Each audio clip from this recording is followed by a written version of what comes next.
Sir Shri द्वारा विशेष संदेश, your path to profound transformation. मेरी तेरी क्रिसमस यानी हमारी क्रिसमस। सही माने में क्रिसमस मनाना किसको कहते हैं? मेरी क्रिसमस कैसे मनाते हैं? मेरी शब्द यानी हैप्पी, एंजॉय एंड बी मेरी बोलते हैं, खुश रहो। मेरी क्रिसमस कहा तो कैसे मना रहे हैं? क्राइस्ट का जन्म हुआ तो जन्मदिन कैसे मना रहे हैं, या फिर कैसे मनाना चाहिए? अब कोई भी वैसे नहीं मना रहा, इसलिए तुम भी नहीं बना रहे, मगर कैसे मनाना चाहिए एटलीस्ट ये तो बताएं। कई सारे जवाब आएंगे, हर एक अपने लेवल पर अपनी चेतना के हिसाब से जवाब देगा, हर एक अपनी कॉन्शियसनेस के हिसाब से। बहुत कम लोग चैतन्य की चेतना से जवाब देंगे। चैतन्य चेतना यानी क्राइस्ट कॉन्शियसनेस, जिसको कहा गया क्राइस्ट कॉन्शियसनेस, उस चेतना से कितने लोग जवाब दे पाएंगे? क्योंकि वहां से जवाब देना है तो वो कॉन्शियसनेस अपने अंदर लानी होगी, तो ही जवाब निकलेंगे, वरना व्यक्ति कॉन्शियसनेस से क्या जवाब निकलेंगे? चैतन्य चेतना यानी क्राइस्ट कॉन्शियसनेस, क्राइस्ट का जन्म यानी उस कॉन्शियसनेस का जन्म, उस होश का जन्म। और लोग जन्मदिन मनाए तो फिर कैसे मनाए? जिस चीज़ का जन्म हो उस चीज़ को जो पसंद है। बर्थडे पर यही किया जाता ना, आप किसी के बर्थडे पर जाते हो तो उसको कौन सा गिफ्ट दे जो उसको पसंद की, जो तुम्हें पसंद? क्या सोचते हो कि जिसका बर्थडे है उससे क्या पसंद है, तो उसके शूज में जाना पड़ता है, यानी उस कॉन्शियसनेस में जाना पड़ता है। क्राइस्ट का जन्म मनाना है तो उसकी कॉन्शियसनेस में जाना होगा कि वहाँ क्या पसंद है और उसे वो दिया जाए। क्या उसे सूली पसंद थी कि दी गई उसे? लोगों ने दी क्योंकि वह जान नहीं पाया कि क्राइस्ट का जन्म क्यों हुआ। गिफ्ट में उसे सूली दी गई क्योंकि व्यक्ति कॉन्शियसनेस थी वहाँ। फिर तो बहुत सदियों के बाद कोई सोचता है, अरे वो तो एक बहुत उच्चतम चेतना थी, उसे जो दिया गया वो क्यों दिया गया, क्या देना चाहिए था? तो अभी अगर उसका बर्थडे मनाए तो कैसे मनाए? चैतन्य चेतना कैसे जगाए? दूसरे के शूज़ में कैसे जाएं? तो आपको वो सोचना पड़ता है।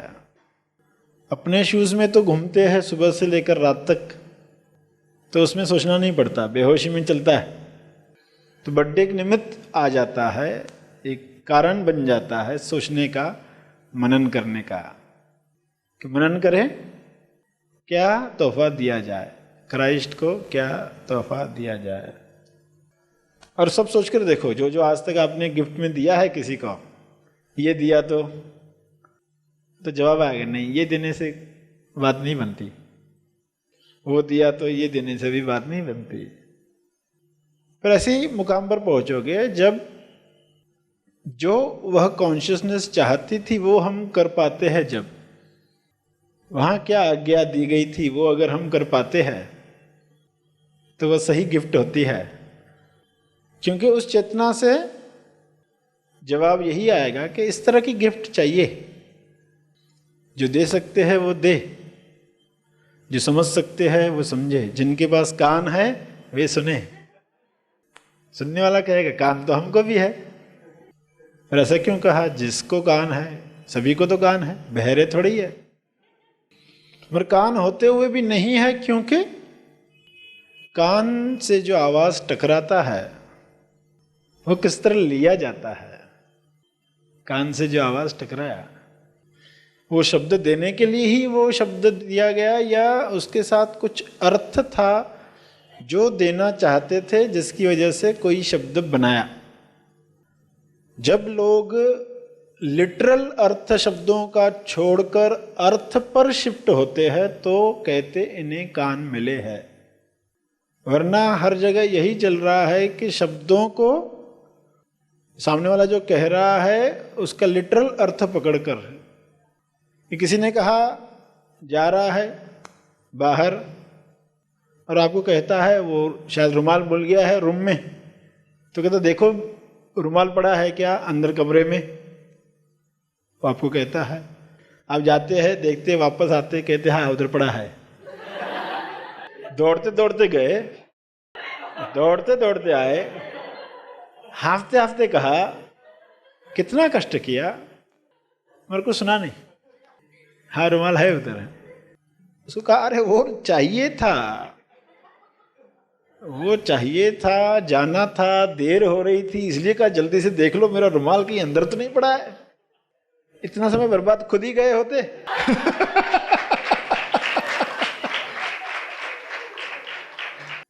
तो क्राइस्ट को पता था कि कान सभी को नहीं है, कान सभी को नहीं, बहुत थोड़े से लोगों के पास कान है और उनमें से थोड़े लोग कान दान करने को तैयार है।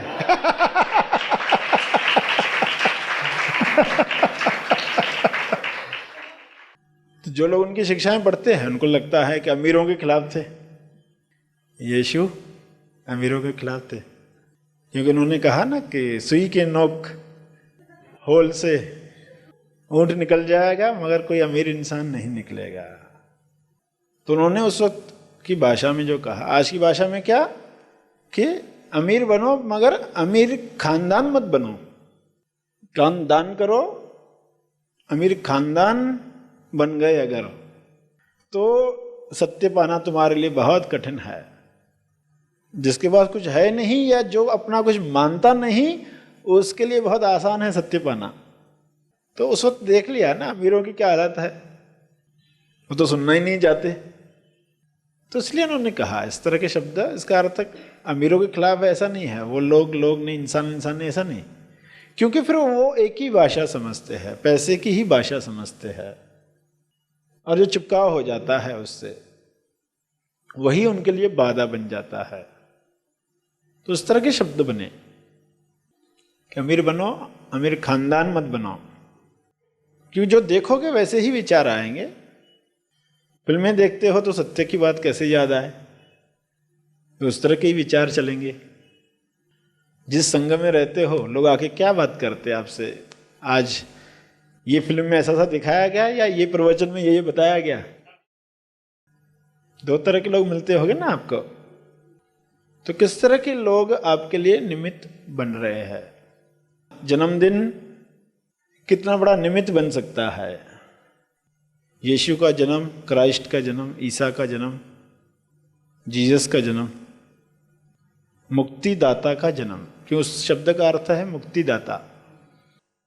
कि बहुत सारे लोग पैदा हो जाते हैं मगर वो क्या रोल करते, कितने एमएसवाइज मुक्ति शब्द से जुड़ते, बंधन से तो जुड़ जाते, पैदा होते ही बंधन शुरू हो जाता है। बच्चा पैदा हुआ नहीं कि लाइन खड़ी हो जाती है, मैं तुम्हारा चाचा, मैं तुम्हारा मामा। बोले अभी भी तो बाहर आए हैं और इतनी लंबी लाइन, इतनी बड़ी कतार, इतना बंधन आ गया।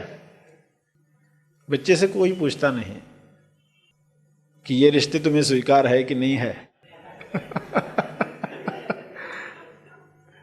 ये लेबल तुम्हें स्वीकार है कि नहीं, तुम हिंदू हो, मुसलमान हो, क्रिश्चियन हो, सिख हो, ईसाई हो, जैन हो, बौद्ध, पारसी हो, महाराष्ट्रन हो, पंजाबी हो, गुजराती हो, उसे कोई पूछता नहीं लेबल पसंद है क्या। तो ईसा का जन्म क्या बता रहा है, क्या निमित्त है। क्राइस्ट कॉन्शियसनेस का जन्म क्या निमित्त है। जो कान है वो सिर्फ उस चेतना को बढ़ाएगा।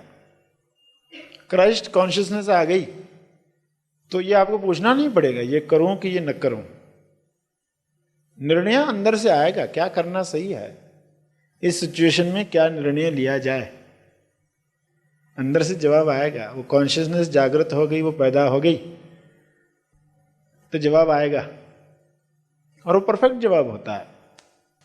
तो तो कान नहीं है तो इस तरह की बातें चलेगी, कान है तो फिर आज जो बातें आप सुन रहे हो कि शब्द को वैसे का वैसा ही पकड़कर नहीं सुनोगे, क्योंकि शब्दों को वैसा का वैसा पकड़कर सुना तो फिर उसका खेल चलेगा, शब्दों का खेल चलेगा। जब भी कुछ बताया गया, क्राइस्ट कॉन्शियसनेस बिना बढ़ाए, चैतन्य चेतना बिना बढ़ाए जब लोगों को मार्गदर्शन दिया गया तो सुनने वालों ने उसका फायदा लेने के लिए अपनी बुद्धि का गलत इस्तेमाल करके अपनी ही मान्यताएं, अपने ही पैटर्न्स बढ़ाए। अच्छा ऐसा कहा है ना तो फिर ये तो हम कर ही सकते, वैसा कहा है ना तो हमारी ये तो हम कर ही सकते। असली अर्थ समझा ही नहीं, उसके पीछे क्या भाव था शब्दों में बताना हुआ, इसलिए लोक भाषा में ही बात की गई। इसलिए जो भी एग्जाम्पल्स बताए गए उस लेवल के जिससे वो अपने आप को रिलेट कर पाएंगे, जोड़ पाएंगे, उस उदाहरण में वो अपने आप को महसूस कर पाएंगे जो उनके साथ हो रहा है। वो कहेंगे ईश्वर के पास जाओ तो तुरंत उदाहरण क्या देंगे, भाई देखो एक जज है, वो किसी से डरता नहीं है, ना किसी ईश्वर से ना किसी इंसान से। उसके पास एक लेडी जाती है, जाके रिक्वेस्ट करती है मेरा ये केस सुलझा दो, फला फला पर्सन मेरी जगह लेकर गया है या पैसे लेकर गया है, जो भी केस है। तो एक बार जाती, 2 बार जाती है, 10 बार जाती है, हमेशा उसके बाद जाती है मेरा केस सुलझा दो। तो क्या करेगा वो?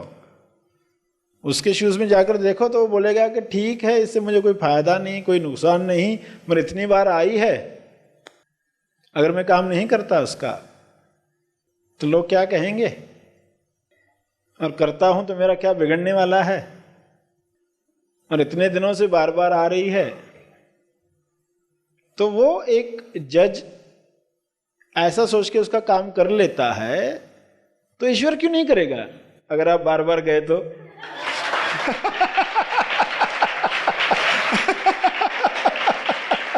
अब ऐसा उदाहरण कोई सुनेगा तो रिलेट करेगा ना, समझ जाएगा। यानी हमारी प्रेयर बंद नहीं होनी चाहिए।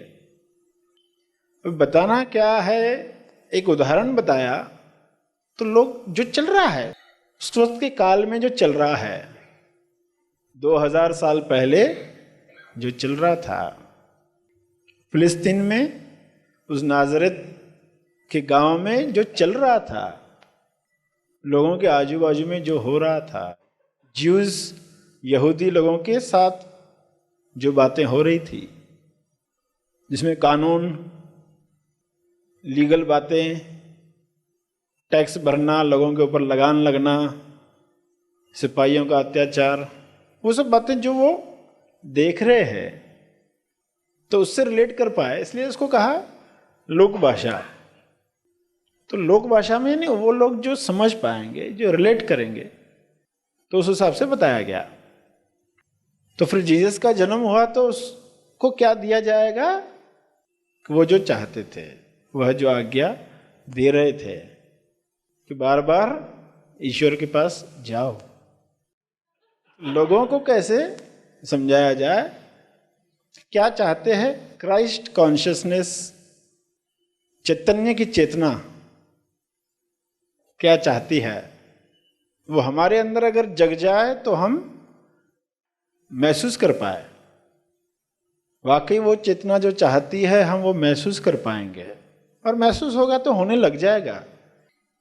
जिनके भी कान खुलने लगते हैं तो वो पूछते हैं आज यही बताया तो उसका एग्जैक्टली अर्थ क्या था, हम उसको और समझना चाहते हैं।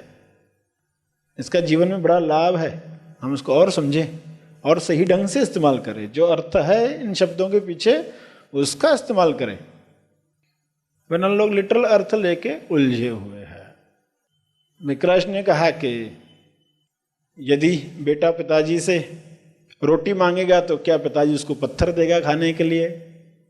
नहीं देगा। बेटा मछली मांगेगा तो पिताजी क्या सांप देगा? बेटा अंडा मांगेगा तो क्या पिताजी बिच्छू देगा? तो ये साधारण पिताजी ऐसा नहीं कर सकता है, तो परम पिताजी क्या करेगा? और लोग क्या उलझे हुए, मछली खाने की बात कर रहे, अंडा खाने की बात कर रहे हैं। ये तो गलत बात हो गई।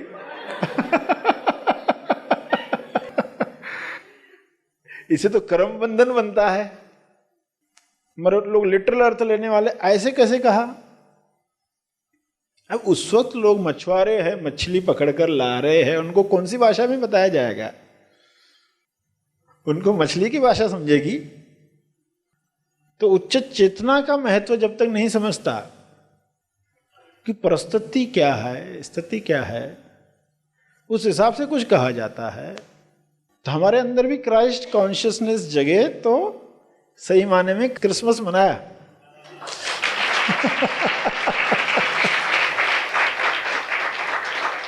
तो देखो, भक्त जब मनाते हैं कोई चीज, एक क्लैरिटी होती है, एक समझ होती है, उस खुशी में सेलिब्रेट किया जाता है, डेकोरेट किया जाता है। फिर उस सदियों के बाद सिर्फ डेकोरेशन बच जाती है, बाकी चीजें गायब हो जाती है। तो चेतना जगी है तो उमंग होती है अभिव्यक्ति की।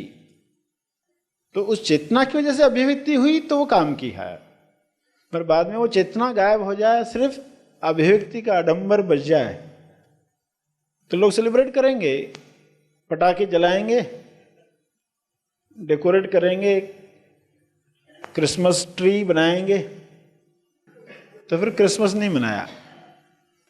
तो सही माने में मनाए तो कैसे मनाए, हमें पता तो चले, हमें सुनने को तो मिले। सुनेंगे तो शायद विचार आएगा मनाने का सही ढंग से, सुना ही नहीं तो ना विचार आएगा। इसलिए सुनना अति आवश्यक है। समझ में आए नहीं आए, मगर एटलीस्ट हम सुनने को तैयार तो है, उस पर मनन करने को तैयार तो है। तुरंत नहीं, ये नहीं होगा, वैसा नहीं होगा, ये तो गलत बताया, वह तो गलत बताया, ऐसा नहीं आएगा। नहीं बताया है तो उस चेतना से आया है तो कोई बात होगी। क्योंकि जीसस को समझना है तो बनकर ही समझ सकते हैं।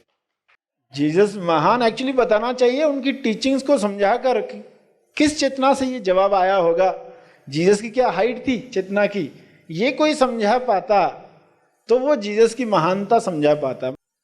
जीसस की महानता बतानी है तो वो क्राइस्ट कॉन्शियसनेस के जन्म अपने अंदर लाकर आप बता पाओगे, नहीं तो नहीं बता पाओगे।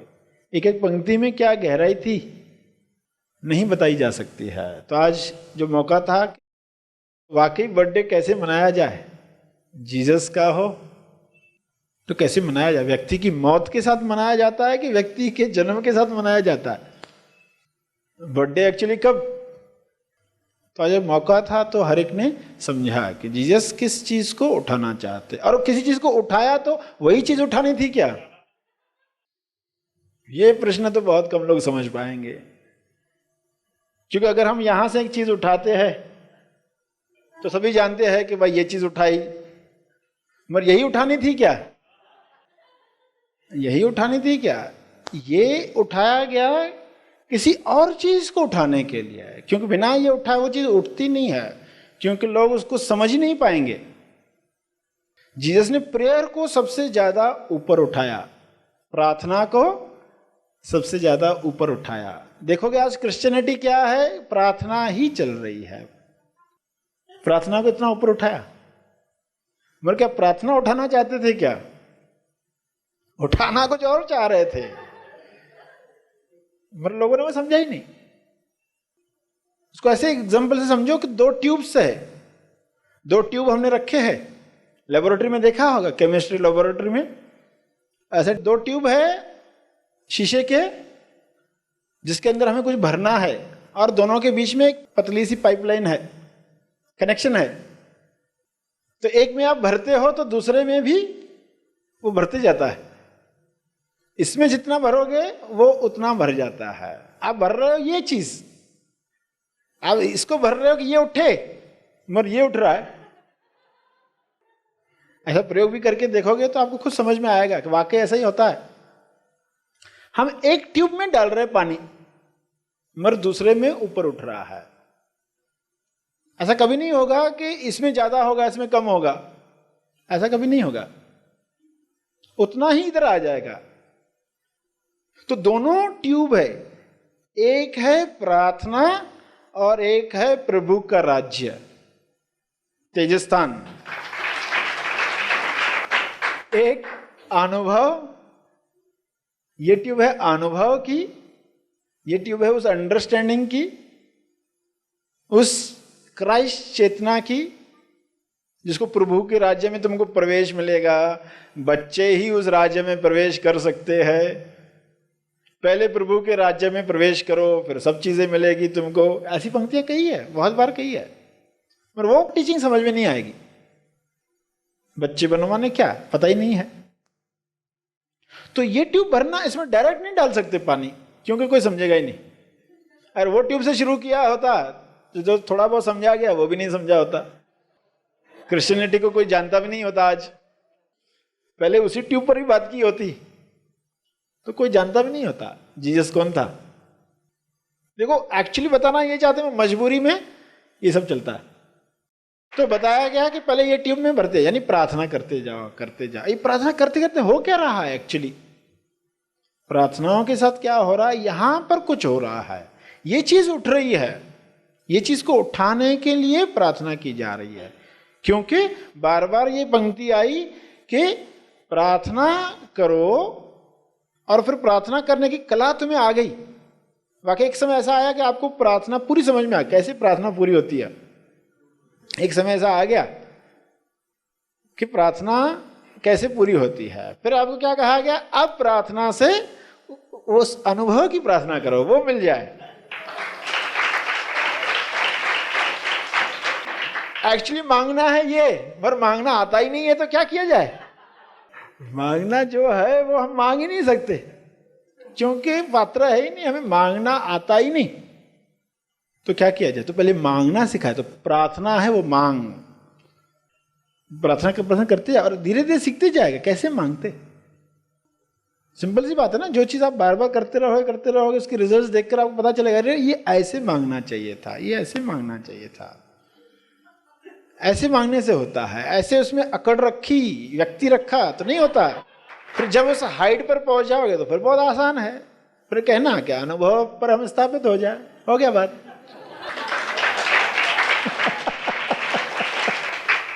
तो ये ट्यूब में डालना कुछ फायदे वाला हो ही नहीं रहा है, तो क्या किया जाए? तो प्रार्थना पर बार बार बताया गया, तो प्रार्थना क्लियर होने लग जाए। तो देखो प्रार्थना को उठा रहे हैं, मगर उसको उठाने के लिए नहीं। ये बात को समझो, क्योंकि ये समझने के लिए भी आपकी वह अवस्था चाहिए कि वाकई क्या चल रहा था वहां पर। पहले क्या मांगा जाए, क्यों पहले मांगोगे तो अज्ञान मांगो, फिर वो चीज क्यों मांगो, फिर वो चीज मिलने के बाद जो तुम प्रार्थना करोगे वो कैसी होगी, तब सही माने में पहली बार सही प्रार्थना निकलेगी। उसके पहले तो प्रार्थना पता भी नहीं थी। जब फिर वह चीज मिल जाएगी जिसके लिए फिर हमने प्रार्थना की, तो फिर प्रार्थना करना आ गया। कंफ्यूजिंग लगता है ना? पर ये ट्यूब के उदाहरण से समझ सकते थोड़ा, कि फिर ये जब ऊपर उठ जाएगा तो फिर जो प्रार्थना करोगे तो कौन सी प्रार्थना करोगे, तब आपको दिखाई देगा कि मैं क्या मांग रहा हूं, और उस जो मांग रहा हूं उसके अंदर क्या है।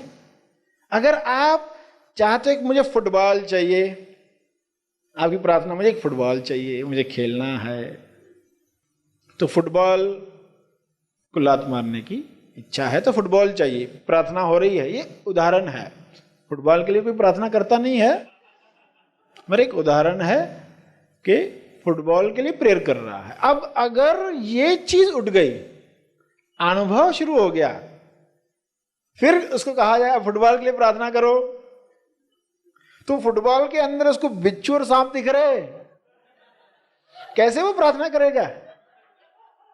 यानी अब दिखने लगा उस फुटबॉल के अंदर जो है, हर प्रार्थना जो कर रहे हो मुझे ये चाहिए, उसके अंदर दिखेगा, उसके अंदर क्या है वो भी मिलने वाला है उसके साथ।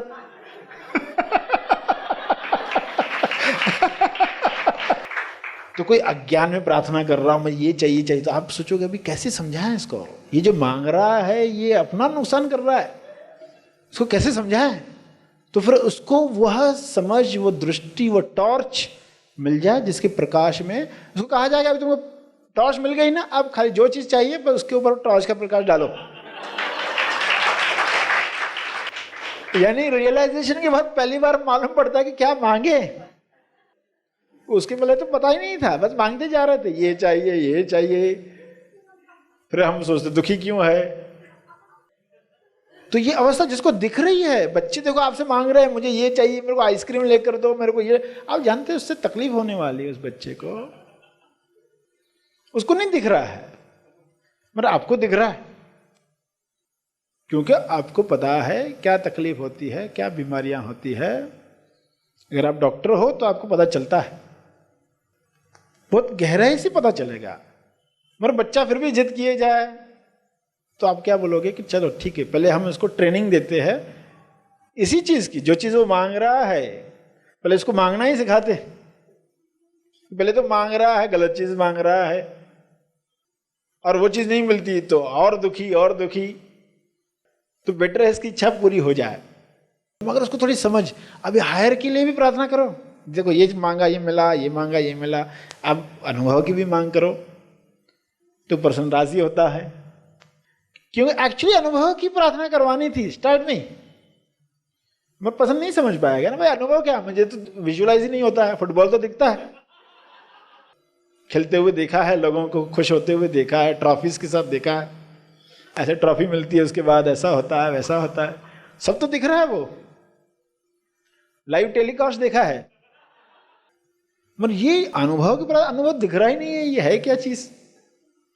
अब जीसस बोलेगा कि प्रभु के राज्य में पहले प्रवेश पाओ, बाकी सब मिलेगा। कितनी बार कहा गया पहले प्रभु के राज्य में प्रवेश। मगर कल्पना क्या बन गई है कि कोई मरने के बाद कोई प्रभु का राज्य है, उसमें हमें प्रवेश पाना है। अभी हम थोड़े अच्छे कर्म करेंगे तो उसमें प्रवेश मिलने वाला है, अच्छे कर्म नहीं करेंगे तो प्रवेश नहीं मिलने वाला है। अब लोग उसकी तैयारी लगे हुए। तो किस चीज को उठाना था और उस चीज को उठाने के लिए कुछ और उठाया गया, अब सिर्फ वही चीज सब कुछ बनकर बैठ गई है। अब प्रार्थना चल रही, बहुत बढ़िया चीज है अगर वाकई उसका इस्तेमाल होता है तो प्रार्थनाएं करो, रोज करो, डेली हो, बार बार हो। जैसे उस न्यायाधीश का उदाहरण आया कि बार बार वो लेडी जाती रही और उसने फैसला कर दिया। तो प्रार्थना जब बार बार होगी, मांग होगी तो वह पूरी होने वाली है। रोटी मांगी तो पत्थर नहीं मिलने वाले, तो वो तो पूरी होगी। मगर वो पूरी होकर क्या होना चाहिए, आगे भी बढ़ना चाहिए। लोग आगे नहीं बढ़ पाए इसलिए जीसस को मानने वाले नहीं हैं लोग। वाकई जो पूर्ण ले पाए वे ही क्राइस्ट को जन्म दे पाते अपने अंदर, क्रिसमस वही मना पाते हैं। तो आज मौका था इसलिए ये सब बातें हुई। और फिर सवाल आता है कि आप आज तक क्या प्रेयर्स करते आए हैं, आज तक क्या प्रेयर्स की है, और क्या उसके पीछे ये अंडरस्टैंडिंग थी कि ये मांग सीख रहे हैं हम। तो पहले की अवस्था और अब भी और आज के प्रवचन के बाद कैसे होगी। लक्ष्य जो था निमित्त बनाया जाए ऐसे दिनों को, कि निमित्त होता है तो लोग गहराई में जाना चाहते हैं, वो दिन नहीं होता तो लोग सोचना नहीं चाहते हैं। इंसानी कमजोरी है वो। तो जब तक वो कमजोरी है तब तक तो ऐसे निमित्त दिनों का फायदा उठाया जाए। उसके बाद तो हर दिन निमित्त ही होता है। आप सबको शुभेच्छा, मेरी तेरी क्रिसमस। यहाँ पे जो प्रैक्टिकल नॉलेज मिला है, जिससे अनुभव जो किया है वो अवर्णनीय है। इतना दिल को इतना आनंद कभी कभी महसूस नहीं किया है। ऐसा लगता है आप बोलते रहे और मैं सुनता रहा। और जो भी मैंने बुक में पढ़ा था वो मैंने पूरा प्रैक्टिकल एक्सपीरियंस किया है यहाँ पे। बहुत सारी चीज़ें मैं साथ में लेके चलता था अपने, अब यहाँ पे छोड़ के जा रहा हूँ। मैं प्रोफेशन से आई सर्जन हूँ। सरश्री सर ने हमें ये आंतरिक दृष्टि दी है, अंधकार से प्रकाश तक लेने जाने का जर्नी है, अभी शुरू हुआ है। ये आपका सर जो प्रोग्राम है ये is very life changing program. और फिर आपकी सारी बातें जो थी बहुत हाई लेवल की बातें थी। खासियत ये थी कि बातें बहुत हाई लेवल की थी और बहुत ही आसान लफ्ज़ों में आप बात को बोलते हैं। उस पर आपने जो सिखाया हमको, आप जो ट्रेनिंग दी यहाँ पर, मेरी ज़िंदगी की ये गोल्डन मेमोरीज में से। यहाँ आने के बाद मैंने अनुभव किया सारा का सारा ये जो क्षेत्र है पॉजिटिव ऊर्जा से भरा हुआ। यहाँ पे जो करिकुलम डिजाइन किया गया जो वो सीधा ब्रेन से हार्ट पे उतरता है। और मैं अपने 5 दिन के एक्सपीरियंस में जो फील कर पा रहा हूँ कि जो मैं यहाँ पे आया था वो कोई और था, जो यहाँ से जा रहा हूँ मैं और कोई और। 2019 में पहले बार ये शिविर किया था और उसके बाद जो भी चीज़ें मैंने इम्प्लीमेंट की उसका बहुत ज़्यादा ट्रांसफॉर्मेशन मेरे लाइफ में आया है and I achieved lot of things in my life till date. ये एजुकेशन हर विलेज में हर सिटी में पहुँचे, ये चमत्कार है। और ये चमत्कार अद्भुत है जिसे हम कुदरत की देन कहेंगे। और आज मेरे यहाँ आने का जो सौभाग्य मुझे मिला है तो ये बात तय है हजारों नहीं लाखों तक ले जाने की इच्छा रखता हूँ। एनलाइटेंड मास्टर सर श्री निर्मित महा आसमानी परम ज्ञान शिविर जर्नी टू सेल्फ रियलाइजेशन। तो आइए ज्यादा समय न गवाते हुए अपने जीवन को प्रेम, आनंद, मौन, समृद्धि, संतुष्टि, विश्वास जैसे कई दिव्य गुणों से परिपूर्ण कर जीवन को सार्थक बनाने के लिए आज ही महा आसमानी परम ज्ञान शिविर के लिए अपना रजिस्ट्रेशन करें। शिविर से संबंधित अधिक जानकारी पाने के लिए दिए गए फोन नंबर्स पर संपर्क करें। धन्यवाद।